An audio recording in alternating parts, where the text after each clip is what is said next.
뭡니까? 유다의 왕의 궁중에 있는 쉬대 뜰에 있었다. 말이 쉬대 뜰이지 그냥 감옥이라고 보시면 됩니다. 아무튼 그 운신할 틈이 없는 그 감옥과 같은 쉬대 뜰에 갇혀 있었고, 이 예레미야는 또 그렇습니다. 만일 이 쉬대 뜰에서 풀려나서 그냥 유대 공동체로 돌아가게 되면 어떤 일이 있겠습니까?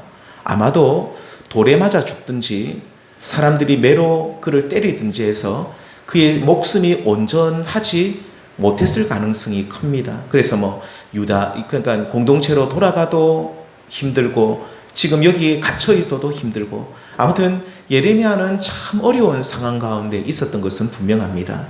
자, 그런데 이 예레미야의 상황보다도 더 심각한 것이 예루살렘의 상황이었죠. 다시 2절 말씀 보시면 그때의 바벨론 군대는 예루살렘을 에워쌌다. 32장 2절에 그렇게 말하죠. 이 예루살렘으로 에워쌌던 때가 언제냐? 32장 1절에 보시면 유다의 마지막 왕이죠. 시드기야 통치 10년이니까 계산해 보면 주전 588년입니다. 이 완전히 멸망했을 때를 586년으로 잡으면 그러니까 이제 한 1, 2년 안에 이제 멸망할 때가 다 되었습니다. 그러니까 그래서 지금 이 예루살렘은 신바벨론 제국 앞에서 풍전등화와 같은 신세가 되어 있는 상태였죠. 이렇게 멸망을 앞둔 시점에서 하나님께서는 시위대 뜰에 있는 예레미야에게 말씀하시는데 어떤 말씀을 주시느냐? 이런 말씀을 합니다. 너의 숙부 살룸이 있는데, 삼촌이죠. 너의 삼촌 살룸의 아들 하나멜이 가지고 있는 아나돗에 있는 그 밭을 사는 일을 하나님이 시키십니다. 숙부, 삼촌의 아들이니까 예레미야하고 어떤 관계입니까? 사촌이죠. 사촌입니다. 삼촌, 고종 사촌간이죠. 아무튼 이 사촌인데, 아마도 예레미야가 이때 당시 주전 588년이면 나이가 상당히 많을 때입니다. 이 나이가 많았으니까 이 사촌 하나멜도 나이가 많았음이 분명합니다. 그래서 이 조상적부터 내려오던 밭을 경작할 능력이 되지 않으니까 이제 몸도 따르지 않고 하니까 이제 사촌인 예레미야에게 뭐라 그러냐면 이렇게 말을 합니다. 네가 내 밭 사라 이러면 되는데 좀 고상한 표현을 합니다. 어떤 말을 하냐면 네가 나에게 있어서 기업 물을 자가 되니까 아나돗에 있는 나의 밭을 사라. 예레미야는 사실 이 밭을 살 이유가 전혀 없습니다. 선지자가 이 밭을 사서 도대체 뭐 하겠습니까? 밭을 살 이유도 없고 그도 나이가 많아서 이 밭을 경작할 만한 상황조차 되지 않았습니다. 자신이 가까운 친족으로서 자신의 사촌 이 하나멜의 자기가 기업 물을 자가 된다는 사실을 알았지만 기업 물을 자의 의무를 꼭 행해야 되는 겁니까? 아닙니다. 자유입니다. 안 해도 됩니다. 우리가 룻기서 4장에 보시면 이 나오미하고 룻이 기업 물을 자가 있다라고 베들레헴에 있다라고 해서 기업 물을 자를 찾는데 기업 물을 자 1번이 있었죠. 그런데 기업 물을 자 1번이 이름이 안 나옵니다. 1번이 나겠습니다. 기업 물을 자 제일 1순위입니다. 1순위한테 찾아갑니다. 그래서 이 나오미하고 룻을 좀 책임져라. 룻을 특히 책임져라 하니까 룻에 속한 모든 잃어버린 그 밭과 전토를 다 찾아주고 룻하고 결혼해야 된다 뭐 이런 말을 들으니까 이 1번입니다. 기업 물을 자 1번 되는 그 사람이 자기 기업에 손해가 있을까봐 성경 분명히 그래 말합니다. 그냥 나는 기업 물을 자 의무 안 하겠다 포기해버립니다. 그래서 2번이 누굽니까? 보아스죠. 1번이 안 하니까 2번이 하는 겁니다. 그래서 2번인 보아스가 기업 물을 자의 의무를 다하고 그래서 그 집안에 속한 모든 밭을 사서 회복시켜주고 룻과 결혼해서 후손을 낳게 되는데, 자, 이렇게 예레미야는 룻기서에 나와 있는 것처럼 자기가 이 기업 물을 자 이 하나멜과의 관계에서 자기가 기업 물을 자 1번이 된다 하더라도 자기가 그 의무 안 해도 됩니다. 다른 사람이 해도 되는데 32장 8절 하반절에 나온 대로 내가 이것이 여호와의 말씀인 줄 알았다. 그러니까 이 밭을 사는 것은 내가 지금 상황도 되지 않고 뭐 아무것도 없는데도 하나님이 사라고 하시니까 내가 사는데 왜 사느냐? 하나님의 뜻이기 때문에, 하나님의 말씀이기 때문에 내가 이 밭을 산다. 기업 물을 자의 의무를 다하겠다. 나에게 손해가 되고 밭을 살 이유도 전혀 없지만 하나님이 사라니까 내가 사겠다. 그래서 이 하나멜 자신의 사촌의 밭을 사게 되죠. 이렇게 예레미야는 하나님 말씀대로 이 일을 다 행합니다. 어떤 일입니까? 하나멜의 그 밭을 사서 증인들을 세우고 막 이런 일들을, 밭을 사, 요즘 같으면 뭐 그냥 계약서 하나 적고 등기소에 등기하면 되는데 그때는 그게 아니라 증인도 부르고 매매 증서도 적고 뭐 봉인도 하고 복잡합니다. 그래서 그 모든 절차를 다 마치고 난 뒤에 오늘 17절 말씀처럼 그는 어떻게 기도합니까? 슬프도소이다 주 여호와여. 그렇게 기도를 시작합니다. 너무 슬프다는 겁니다. 너무 마음이 아리고 슬프다고 합니다. 자, 그렇다면 이 신실한 선지자였던 예레미야는 왜 하나님의 말씀대로 기업 물을 자의 의무를 다행한 뒤에 왜 슬펐겠습니까? 라고 제가 지금 질문을 드리는 겁니다. 단순히 우리가 생각하면 밭을 샀는데 너무 돈을 많이 줘서 그렇다. 은 17세길인데 돈을 많이 줘서 그런 것도 아니고요.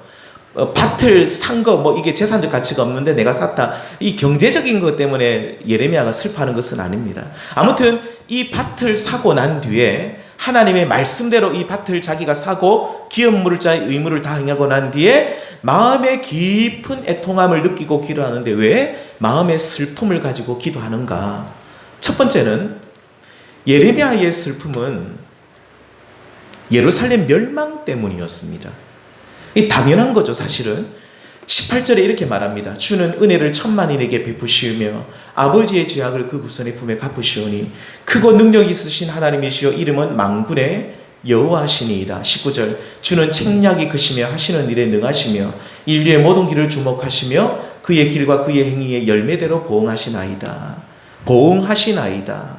이게 하나님의 뜻에 순종하고 따르는 자에게 인애를 베푸시는 하나님이신데 안타깝게도 이 이스라엘 백성들은 적과 꿀이 흐르는 가나안 땅에 들어가서 어떻게 했다고 합니까? 주의 목소리를 청종하지 않고 주의 율법을 따라 살지 않을 뿐만 아니라 우상을 숭배하게 되었다. 그래서 하나님께서는 19절 말씀대로 그의 길과 그의 행위대로 보응하시는 거죠. 그의 길과 그의 행위대로 열매대로 보응하셨다. 이게 보응받았으니까 어떻게 되는 겁니까? 결국 멸망하는 겁니다. 이 18절에 보시면 아버지의 죄악을 그 후손에 갚으신다. 이 말씀 우리가 자칫 오해하면 뭐가 어떻게 되냐면 아버지가 지은 죄를 아들이, 그러니까 나는 착하게 사는데 아버지의 죄 때문에 내가 벌 받는다. 이런 뜻이 아닙니다. 아버지의 죄를 아들이 똑같이 이어받는다. 그러니까 예를 들면 아버지가 나쁜 짓을 했으면 그것을 끊어버리면 되는데 똑같이 아들이 나쁜 짓을 한다는 겁니다. 그 히스기야 왕은 선한 왕입니까? 악한 왕입니까? 유다 왕 중에 정말 선한 왕이 히스기야 왕이죠. 근데 놀라운 사실이 뭔지 압니까? 그 아버지가 아하스인데 아하스는 유다 왕 중에 제일 악한 왕이 아하스입니다. 근데 이 아하스는 너무너무 악한 왕이었기 때문에 그는 하나님 앞에 징벌을 받았고 백성들이 굉장히 고통을 받았죠. 그런데 이 히스기야는 아버지가 그렇게 고통받는 것을 보고 정신을 바짝 차립니다. 하나님 앞에 범죄하면 이렇게 되는구나 라고 하면서 히스기야는 아버지의 죄를 딱 끊어버리고 그는 어떻게 됩니까? 정신 차리고 하나님 말씀에 순종하고 모든 우상을 다 버리게 되었을 때 히스기야 왕은 어떻게 됩니까? 하나님의 복을 받고 백성들도 복을 받습니다. 그러니까 우리는 이 땅에서 하나님의 복을 받는 사람이 되려면 우리 아버지, 우리 부모님이 무슨 짓을 했던 거, 죄송합니다. 무슨 짓을 하고 무슨 나쁜 짓을 했어도 우리만 똑바로 살면 어떻게 됩니까? 우리는 하나님의 복을 받고 산다는 겁니다. 아버지의 죄 때문에 내가 벌 받는 것은 없습니다. 그런데 안타깝게도 백성들은 어떻게 했습니까? 아버지가 죄를 지은 것보다 더 크게 짓는 겁니다. 아버지의 죄만큼만 지어도 그것도 문제지만 아버지가 지었던 죄를 더 해가지고 더 많은 죄를 지어버리니까 그래서 이 아버지 때보다 그 아들 때가 더 심각한 징벌을 하나님께 받게 된 것이죠. 예레미야 선지자는 은혜롭고 자비하신 하나님 앞에서 복을 받지 못하고 오히려 정반대로 하나님의 징계를 받고 있는 백성들이 너무 안타까워서 슬픔으로 하나님 앞에 기도를 드리고 있는 겁니다. 하나님께서는 유다 백성들을 나의 백성 삼고자 말씀하시고 훈련하시고 때로는 징계하시고 또 수많은 기회를 그들에게 주셨건만 이들은 결국 나를 버리고 말씀을 버리고 아버지의 죄보다 더 큰 죄를 지으면서 자기 길을 갔기 때문에 결국 그들의 열매, 그들의 각 행위대로 열매를 먹는데 그 열매가 결국 뭡니까? 죄를 먹었으니까 멸망이죠. 그러니까 유다 민족의 멸망을 이 선지자가 바라볼 때에 선지자로서 회한을 느끼면서 기도할 때마다 마음에 큰 슬픔이 그의 마음을 억누르고 있었던 것이죠. 성도님들, 오늘 우리들에게도 이런 슬픔은 있어야 합니다. 이런 종류의 슬픔이 우리에게 있어야 합니다. 나의 백성, 곧 하나님의 백성 되지 못하여 멸망으로 치닫고 있는 우리 주변에 있는 사람들을 볼 때, 나의 자녀들을 볼 때, 나의 가족들을 볼 때, 우리 교회 성도님들을 바라볼 때, 더 나아가서 이 지역 사람들을 볼 때, 우리 대한민국에 속한 동포들, 또 저 북녘 땅에 속한 2,500만의 동포를 바라볼 때, 이렇게 하나님을 알지 못해서 멸망으로 가고 있는 그 많은 무리들을 바라볼 때, 기도할 때마다 우리들도 예레미야처럼 이런 애통함이 우리에게 있어야 할 줄 믿습니다. 제 이야기에서 죄송하지만 목회자로서 저에게 이런 눈물이 저에게 없다고 한다면, 이 눈물이 사라진다고 한다면, 곧 영혼이 구원받지 못함으로 인해서 애통함이 사라진다고 한다면 이것은 저에게 가장 절망적인 일이고 우리 성도님들에게도 이것은 정말로 안타까운 일입니다. 제가 서울에서 처음 사역을 했던 교회가 중학생을 맡았어요. 중학생들이 지금도 별난데 옛날에도 좀 별났어요. 애들이 되게 별난데 한 20년 넘은 좀 오래 전인데 제가 처음에 딱 갔는데 애들이 시설도 좋아요. 그 교회는 교육관도 너무 좋아요. 큰 교회니까 교육관도 얼마나 잘 지어놨는지. 아이들이 한 60, 70명 착 중학생 애들이 앉아있는데 예배를 드리는데 다리 꼬고 막 난리도 아닌 거예요. 예배만 떠드는 거는 예사고. 그리고 더 기가 찬 거는 예배 드리고 내려왔는데 이 화장실에서 담배 냄새가 나는 거예요. 그것도 어디서 나냐면 옆에 여자 화장실에서 담배 냄새가 남자 화장실까지 이렇게 돌아서 오더라고요. 얼마나 많이 폈는지. 걔 또 보니까 중학생 딸아이 3명이 나와가지고 담배를 얼마나 많이 폈는지 냄새가 그래가지고 기가 찬 거예요. 아이고 애들이 뭐 서울 애들은 좀 다르네. 그래서 그렇게 하고 했는데 제가 처음에 그 애들을 맡았을 때 참 아이들을 위해서 정말로 많이 기도했던 것 같아요. 뭐 다른 거 기도 안 하고 이 아이들 좀 구원해 달라고 얼마나 기도를 하나님 앞에 드렸는지 모릅니다. 근데 그 담배 피던 그 3명의 여자아이들이 한 1년 정도 지나니까 애들이 정신을 차리는 거예요. 담배를 끊고 이 아이들이 변화가 되는데 이 아이들이 얼마나 또 친구들을 많이 전도하는지. 조금 노는 애들이 친구들은 또 많거든요. 그래서 얼마나 친구들을 많이 전도하는지. 우리 성도님들, 우리 안에 영혼을 향한 애통함이 우리에게 있어야 합니다. 예레미야는 이 눈물이 있었죠. 이 예레미야가 눈물의 선지자라는 것은 다른 눈물이 아니라 잃어버린 영혼, 그 유다의 멸망을 바라보면서 슬퍼했는데 그것은 죽어가는 영혼, 멸망을 향해 달려가는 영혼을 향한 슬픈 마음이었습니다. 우리에게도 이런 눈물이 있기를 소망합니다. 예수님께서 십자가에서 고통받으실 때에 예수님 곁을 끝까지 지키며 따라왔던 여인들의 무리가 있었습니다. 제자들 다 도망쳤죠. 그런데 여자들만 따라왔어요. 참 여자들은 용감합니다. 어디 가도 여자들이 더 용감해요. 이 여자들이 예수님을 끝까지 따라왔는데 그 중에 물론 예수님의 어머니 마리아도 있습니다. 이들이 예수님이 십자가에서 못 박혀 정말로 그 고통 받으시면서 골고다 언덕을 오르는 것도 다 보고 십자가에 못 박혀 피를 철철 흘리시면서 예수님이 죽으시는 것을 보면서 여인들이 너무 마음이 아파서 울고 있었습니다. 안 슬펐겠습니까? 너무너무 마음이 아파서 울고 있는데 이때 예수님이 그 여인들을 보시면서 이런 말씀을 하시는데 같이 읽겠습니다. 시작. 예수께서 돌이켜 그들을 향하여 이르시되 예루살렘의 딸들아 나를 위하여 울지 말고 너희와 너희 자녀를 위하여 울라. 너희와 너희 자녀가 내가 지금 십자가에 못 박힌 것은 너희 죄 때문에 멸망으로 가는 너희들을 구원하기 위해서 내가 지금 십자가에 못 박혀 죽고 있는데, 이제 곧 죽을 거지만 죽고 있는데, 내가 지금 십자가에 달린 거 보면서 예수님 진짜 아프시겠네요. 예수님 십자가에서 진짜 고통받으시니까 너무 힘드시겠네요. 이거가 슬픈 일이 아니다. 나는 이 너희의 구원을 위해서 내가 지금 가야 할 길을 가고 있으니까 슬퍼하지 마라. 슬픈 일이 아니다는 거예요, 예수님은. 나는 너희의 구원을 위해서 내가 선택한 길이고 내가 가야 하는 길이다. 그런데 너희들이 진짜 울어야 되는 것은 너희 자녀들을 위하여 울으라는 거예요. 너희 자신을 위하여 울으라는 거예요. 너희 자녀들이 이 그리스도의 십자가를 알지 못하고 멸망으로 달려가고 있다고 한다면 애통하는 마음으로 너희 자신을 위해서, 너희가 그렇다면 너희 자신을 위해서, 또 너희 자녀들을 위하여서 울면서 기도하라는 거예요. 성도님들, 이렇게 하나님을 알지 못해서 멸망으로 치닫고 있는 사람들을 향한 눈물과 애통이 우리 안에 있기를 소망합니다. 먼저 우리 자신이 하나님 말씀대로 살지 못한다고 한다면 우리가 스스로 우리 자신의 모습을 바라보면서 애통하는 마음이 있어야 될 것이고, 가족을 포함한 여러 성도님들, 또 교회 가운데 하나님을 알지 못하는 자들이 있다면 그들을 위해서 애통하며 눈물로 기도할 수 있는 저와 우리 모든 성도님들 될 수 있기를 주님의 이름으로 축원드립니다. 두 번째 예레미야의 눈물은요, 첫 번째 눈물은 멸망을 향해 치닫고 있는 그 백성들 때문이랬죠. 두 번째는 이스라엘의 회복이 진짜 일어날 수 있을까라는 이 조금의 의심이 예레미야의 마음에 일어났던 겁니다. 그래서 그 의심에서 나온 회한의 눈물이었습니다.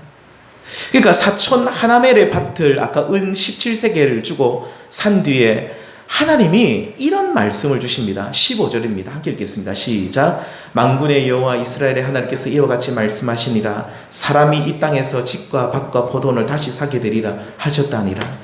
내가 너 예레미야에게 기업 물을 자의 의무를 행하여 사촌의 땅을 사라고 한 이유는 내가 이스라엘의 기업 물을 자가 되어서 이스라엘이 잃어버린 모든 권리를 회복시켜 주시겠다는 뜻이 거기에 있다는 거예요. 그러니까 네가 그렇게 사고 파는 네가 기업 물을 자의 의무를 하고 밭을 사는 것을 통해서 뭘 보여주냐면 하나님이 이스라엘의 기업 물을 자가 보증이 되셔가지고 하나님이 이스라엘의 모든 잃어버린 권리를 다 찾아주겠다라는 것을 보여주기 위해서 예레미야에게 하나멜 자신의 사촌의 땅을 사라고 또 기업 물을 자의 의무를 행하라고 하셨다라는 그런 말입니다. 이 말씀을 15절에서 하시고 난 뒤에 이 말씀을 들은 예레미야가 곧바로 16절부터 기도하는데 어떻게 기도합니까? 제일 처음 기도가 뭡니까? 슬프도소이다. 애통하며 이 말씀을 듣자마자 슬프도소이다 라고 기도를 시작합니다. 하나님께서 이스라엘의 기업 물을 자가 되셔서 모든 것을 다 회복시켜 주신다는 말씀이 되게 좋은 말씀이잖아요. 그런데 왜 예레미야에게 애통함이 되냐는 겁니다. 그것은 예레미야가 이를 확실하게 믿지 못하고 있기 때문입니다. 16절부터 시작된 예레미야의 기도는 쭉 16절부터 예레미야가 16절부터 기도를 하지요. 32장에 보시면 쭉 기도를 하고 난 뒤에 25절까지 사실은 기도가 이어지는데 25절에 딱 기도가 어떻게 됩니까? 이렇게 기도가 마무리됩니다. 보십시오. 주 여호와여, 주께서 내게 은으로 밭을 사며 증인을 세우라 하셨으나 이 성은 갈대아인의 손에 넘기신 바 되었나이다. 이 말씀을 다른 번역에 이렇게 제가 좀 쉬운 번역을 찾아봤으면 이렇게 말합니다. 이렇게 이 성이 바벨론 군 손에 떨어져 가는데 주 야훼, 주 여호와께서는 저더러 증인들을 세우고 돈을 주고 그 밭을 사라 하시니 이 어찌된 이유입니까?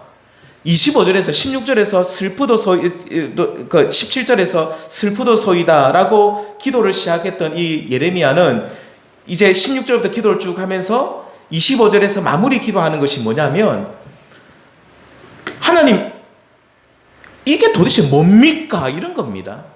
그러니까 예레미야는 하나님 앞에 기도를 쭉 드리고 있는데 그 마지막의 기도가 도대체 이것이 될 만한 일입니까? 라는 기도로 마무리하고 있다 그 말입니다. 예레미야가 지금 기도할 때가 주전 588년이라 그랬잖아요. 바벨론이 예루살렘을 포위하여서 유다의 상황이 곧 멸망할 때라고 했습니다. 그런데 안타깝게도 여전히 유다 백성들은 하나님 말씀 듣기를 거부하고 있었고 자기 멋대로 행하면서 주의 율례와 법도를 버리고 우상 숭배를 하고 있었죠. 예레미야는 불순종한 이스라엘 멸망받는 것은 당연한 일이고 하나님께서 그 행위대로 보응하시는 분이라는 사실을 예레미야는 굳게 믿고 있었습니다. 또한 예레미야는요, 뭘 믿고 있었습니까? 바벨론에 포로된 자들이 70년이 지나면 고국으로 돌아오게 된다는 하나님의 말씀을 믿고 그들에게 전했죠. 그런데 예레미야는 지금 예루살렘의 상황이 너무 비참하고 멸망의 끝을 향해 달려가고 있고 더 큰 문제는 뭐냐면 백성들이 회개할 기미가 전혀 보이지 않는 이 상황에 하나님께서 이스라엘의 기업 물을 자가 되셔서 이들을 회복시켜 주신다고 하는데 하나님 과연 이 일이 일어날 수 있습니까? 라는 의구심이 그에게 생기기 시작했다는 겁니다. 70년 동안 포로 생활하면서 그곳에서 하나님을 찾고 구하면 하나님이 회복시켜 주신 것은 당연한데 그들이 하나님을 찾으니까요. 그런데 지금 유다 백성들의 모습을 보면 회개할 기미가 전혀 보이지 않고 더 심각한 문제는 현재 바벨론이 유다를 이렇게 동그랗게 에워싸고 있고 유다의 구원이 일어날 기미가 전혀 보이지 않는데 하나님 이런 구원이 과연 우리 가운데 일어날 수 있습니까? 이 의심으로 인해서 마음에 슬픔이 일어났던 것이죠. 그래서 24절, 25절을 같이 읽어야 됩니다. 보십시오. 보옵소서 이 성을 빼앗으려고 만든 참호가 이 성에 이르렀고 칼과 기근과 전염병으로 말미암아 이 성이 이를 치는 갈대아의 손에 넘김바 되었으니 주의 말씀대로 되었음을 주께서 보시나이다. 무슨 말입니까? 이 예레미야가 기도할 때 하나님 좀 보십시오. 이 성이 이렇게 처참해져 있는 것을 하나님 보십시오. 그리고 25절에 뭡니까? 주 여호와여 주께서 내게 은으로 밭을 사라 하시고 증인을 세우라 하셨는데 이 성은 갈대아의 손에 지금 넘김바 되었습니다. 하나님께서 이 이스라엘의 기업 물을 자가 되셔서 하나님께서 회복시켜 주신다고 저에게 말씀해 주셨는데 하나님 지금 이 성은 갈대아의 손에 넘어져 갔고 24절에 있는 것처럼 지금 칼과 기근과 전염병과 지금 온 주변에 갈대아인 그 바벨론 사람들이 진을 치고 있는데 하나님 말씀대로 지금 벌을 받고 있는데 하나님 회복이라니요. 하나님 지금 이 백성들이 전혀 회개도 하지 않고 바벨론의 기세는 더 세어져 더 강하게 지금 이 이스라엘을 괴롭히고 있는데 하나님 지금 회복이라니요. 회복이라니요. 도대체 무슨 말씀입니까? 그러니까 이 예레미야는 하나님의 말씀이 분명히 맞는 것 같은데도 또 한편으로는 마음에 의심이 든 거죠. 이 상황이 너무나도 이게 아니올시다는 거예요. 백성들도 전혀 변하지 않고 바벨론은 더 강력하게 쳐들어오고 그 예루살렘 안에 있는 사람들은 더 교만해져 있고 그런데 하나님이 밭을 사라고 하면서 내가 너희의 기업 물을 자가 돼서 회복시켜 준다고 하니까 예레미야가 너무너무 답답하기도 하고 안 믿어지기도 하고 도대체 이 일이 뭐냐고 하면서 그 속에서 슬픔이 일어났던 것입니다. 하나님의 구원을 믿지 않는 것은 아닙니다. 예레미야가. 그런데 예레미야가 볼 때 하나님의 이 구원이 지금 일어난다고 하시니까 하나님 아직은 아닌데요. 하나님 저 이 일이 도대체 일어날 수 있습니까? 라는 생각에 애통했다는 것이죠. 그러므로 두 번째 예레미야의 슬픔을 뭐라고 말할 수 있냐면 하나님을 믿기는 하지만 완전히 믿지 못함으로 인한 슬픔입니다. 이러한 예레미야를 하나님께서는 예레미야가 이렇게 고백을 하니까 책망을 하시기보다도 26절부터 하나님의 응답이 나오죠. 그때의 여호와의 말씀이 예레미야에게 임하는데 27절에 뭐라고 말합니까? 나는 여호와여 모든 육체의 하나님이라 내게 할 수 없는 일이 있겠느냐? 하나님은 모든 것을 다 하실 수 있다라고 하시면서 한 번 더 하나님께서 말씀해 주십니다.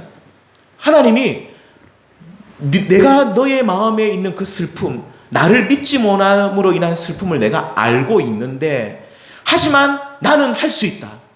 모든 것을 할 수 있는 전능하신 하나님이라고 당신을 소개하시고, 제가 지금 시간에 다 설명 못 드리지만 36절 말씀부터 보시면 하나님이 뭐라고 말씀하시냐면, 내가 유다 백성들에게 나를 경외하는 마음을 심어주겠다. 몇 절에 나옵니까? 40절에 나오죠. 내가 그들에게 복을 주기 위하여 그들을 떠나지 아니하리라 하는 영원한 언약을 그들에게 세우고, 그 다음 뭐라고 말합니까? 나를 경외함을 그들의 마음에 두어서 나를 떠나지 않게 해주겠다.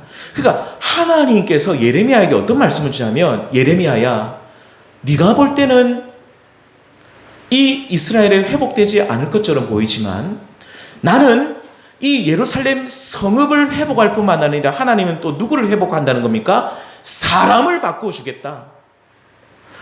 이 백성들의 마음에 새 마음을 주는데, 그 새 마음이 뭐냐? 나를, 하나님을 경외하는 마음을 그들 속에 내가 심어주겠다. 그러니까 이 새 마음을 심어주니 이 성읍이, 이 백성이 회복되게 된다. 그러면서 다시 한 번 더 이 언약을 선포하고 계십니다. 38절이죠. 하나님의 영원한 언약이 38절입니다. 죄송합니다. 38절 제가 읽어드리겠습니다. 28절이가 38절입니다. 제가 읽겠습니다. 그들은 내 백성이 되겠고 나는 그들의 하나님이 될 것이며. 이 말씀 되게 많이 나오잖아요. 예레미야에서요. 이게 언약이거든요. 그러니까 하나님께서는 이 언약, 그들은 내 백성이 되고 나는 그들의 하나님이 될 것이라는 이 언약을 그들에게 성취한다. 어떻게 말입니까? 백성들의 마음속에 새 마음을 부어주고 이 무너진 예루살렘 성을 완전히 내가 회복시켜 주겠다. 네가 볼 때, 예레미야, 네가 볼 때 완전한 심판과 함께 완전한 구원에 대한 나의 약속을 네가 조금 의심할 수 있지만, 네가 나를 네가 생각하지 못할 만큼, 네가 전혀 예상하지 못할 만큼 나는 완전한 회복을 주는 하나님이다 라고 당신을 소개하고 있는 겁니다.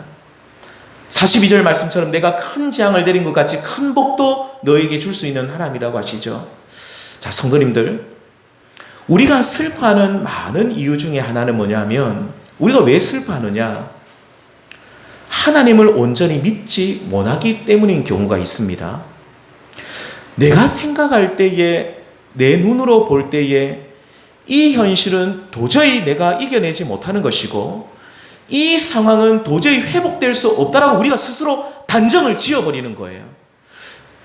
예레미야는 하나님의 심판을 믿고 하나님의 구원을 믿는 사람이었는데, 예레미야는 하나님의 심판을 굳게 믿고 있었습니다. 그런데 하나님이 어느 날 갑자기 하나멜의 밭을 사라 하시고 내가 이 성읍을 회복시켜 준다고 하니까, 그런데 지금 상황을 보니까 사람들도 여전히 악하고 성읍은 여전히 무너져 있고 백성들은 여전히 변하지 않고 바벨론은 더 강력한 힘을 가지고 있고, 하나님, 있을 수 없는 일입니다. 하나님을 믿지 못하는 그 마음 속에 슬픔이 일어나게 되는 것이죠. 문제는 나는 할 수 없다는 생각을 우리가 가지는 것은 괜찮습니다. 그런데 나는 못하지만 하나님조차도 할 수 없다, 하나님이 이것은 못하시겠지라는 마음이 들면 우리는 절망하죠. 슬픔이 우리의 삶을 지배하게 됩니다. 그러므로 우리는 나의 상황을 바라보면서, 우리의 절망적인 현실을 바라보면서 슬퍼하고 좌절하고 쓰러질 수는 있어도 전능하신 하나님을 바라보면서는 결코 절망하지 말아야만 합니다. 과연 하나님께서 이 일을 하실 수 있을까? 조금의 의심이 생긴 예레미야에게 하나님께서는 이렇게 말씀하시죠. 자, 이 말씀 읽고 마치도록 하겠습니다. 하겠습니다. 시작. 그때에 여호와의 말씀이 예레미야에게 임하여 이르시되, 나는 여호와여 모든 육체의 하나님이라 내게 할 수 없는 일이 있겠느냐? 아멘. 나는 여호와여 모든 육체의 하나님이라 내게 할 수 없는 일이, 나는 모든 일을 다 할 수 있다. 의심하는 예레미야에게 나는 전능한 하나님이라고 당신을 소개하고 있는 이 말씀을 성도님들 기억하시면서, 우리를 또 절망의 자리에 있다면, 그리고 내 자신에게 너무 실망하고 있다면, 그리고 우리의 환경을 바라볼 때 우리가 단정을 짓죠. 안 될 거야. 절대로 안 될 거야. 라고 그렇게 절망을 할 수 있죠. 그렇지만 우리 성도님들, 하나님을 바라보면서 절망하지 마시고 끝까지 소망을 가지시고 그 하나님만 의지하시는 성도님들 되셔서 하나님이 주시는 완전한 회복을 누리시는 우리 성도님들 되시기를 축원드립니다. 제가 얼마 전에 어떤 집사님하고 통화를 하는데, 우리 교회 분 아닙니다. 남편이 이단에 빠졌어요. 그냥 보통 이단이 아니고 이상한 데 빠져가지고 집에 있는 재산 없는 재산 다 갖다 바치고 집이 몰락을 해버렸어요. 집안이 엄청난 빚도 지고 그 빚 갚는다고 죽을 지경 지금도 고생을 하고 있는데, 근데 남편이 교회를 좀 나왔대요. 근데 어느 순간 또 교회를 안 나오고 또 거기를 가고 있더래요. 그 이단. 그러면서 그분이 뭐라 그러냐면 이제는 기도가 안 된대요. 기도가 안 된다 뭐냐? 남편을 보면 이 인간은 전혀 변화될 가능성이 이 0.0001도 없대요. 이 인간은 그냥 이 인간 아니고 인간 아니고 이거 안 된다. 이 인간은 정말 안 된다고 좀 격한 표현을 쓰더라고요. 너무 제가 이해가 돼요. 너무 고생을 한 거 알기 때문에 너무너무 고생을 했거든요. 지금도 하고 있고 모든 게 다 무너졌어요. 이 남편 때문에 집안이. 그래서 이 사람 안 된다. 도저히 안 된다. 그래서 자기가 기도를 해서 교회를 와서 또 신앙생활 하다가 또 돌아가니까 이 집사님 하는 말이, 나 이제 기도 안 할 겁니다 그러더라고요. 안 된다는 거. 저도 제가 생각할 때도요, 안 돼요. 이 사람은 안 될 것 같아요. 제 생각입니다. 이거는 안 될 것 같아요. 자, 이 안 될 것 같다는 마음 속에 우리가 뭐가 일어납니까? 슬픔이 일어나죠. 예레미야가 그랬습니다. 안 된다. 예루살렘은 지금 안 된다는 거예요. 70년 포로 생활하고 70년 지나면 몰라도 하나님이 지금 말씀하신 거는 지금 회복될 수도 있다는 말씀이었거든요. 물론 회개를 해야 되지만, 근데 이 예루살렘은 안 된다는 거예요. 예레미야는. 그러니까 예레미야 마음에 슬픔이 일어나는데 우리도 그렇습니다. 우리가 볼 때, 우리 인간적인 눈으로 볼 때 안 되는 게 있거든요.